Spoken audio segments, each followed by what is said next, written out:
Many people are reluctant to pray small prayers. Often Christians have told me they wouldn't bother God with their piddling requests. After all, He's got more important things to care about.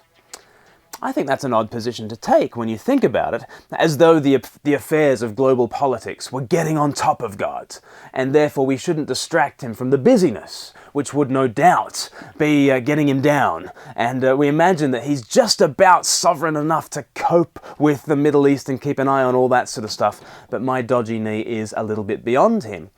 Just don't think it works like that. Jesus has a very different way of looking at prayer. He thinks prayer should be addressed to the Lord who reigns in the heaven of heavens.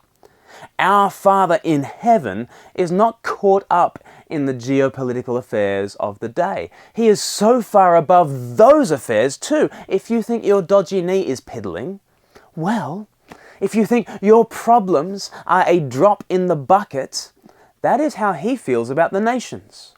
They are a drop in the bucket. You can read about that in Isaiah chapter 40. We thought about this in an earlier video. But as our Father in heaven, His heart is turned with compassion towards all His children. Yes, He cares about the Middle East, and yes, He cares about you. So then Jesus tells us to pray for everything. We should pray, "Your kingdom come, your will be done on earth as it is in heaven." That is a cosmic prayer. And in the same breath we pray, "Give us today our daily bread." From the mighty to the minuscule. Is there anything our Father is not interested in? No. He wants to hear it all, from cosmic concerns to daily bread. Daily bread reminds us of manna back in the Old Testament. You see, the Israelites too, they were waiting for the kingdom to come. They had been delivered from Egypt, the kingdom of darkness, and they were awaiting the fullness of their inheritance. And what kept them going in their wilderness time? Daily bread. Every day, God gave them one day's worth of bread. And Jesus says, you also are a wilderness people. You also have been brought out of the old kingdom. You are awaiting the full inheritance of the new kingdom. And every day you depend on your Father. Give me today, please, Father, my daily bread. We don't pray, give us today tomorrow's bread.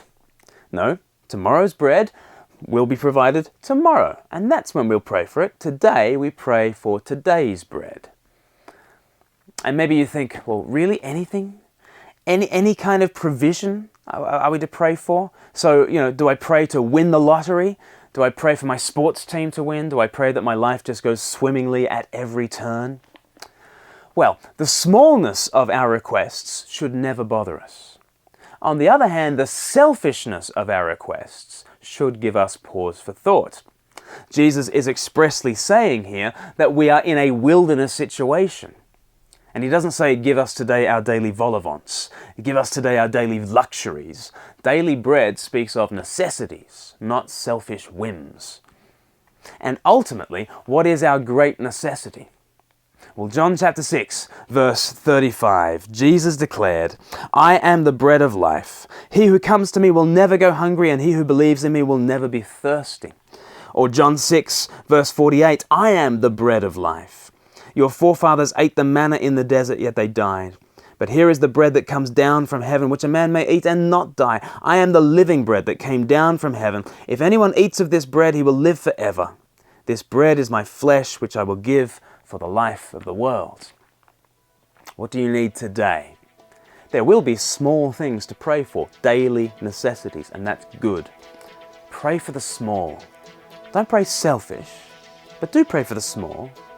Above all, though, pray for a greater experience of Jesus. Pray to know Him in your wilderness times, and to know that however God answers your other prayers, both great and small, Jesus is given to you as freely as bread for the hungry.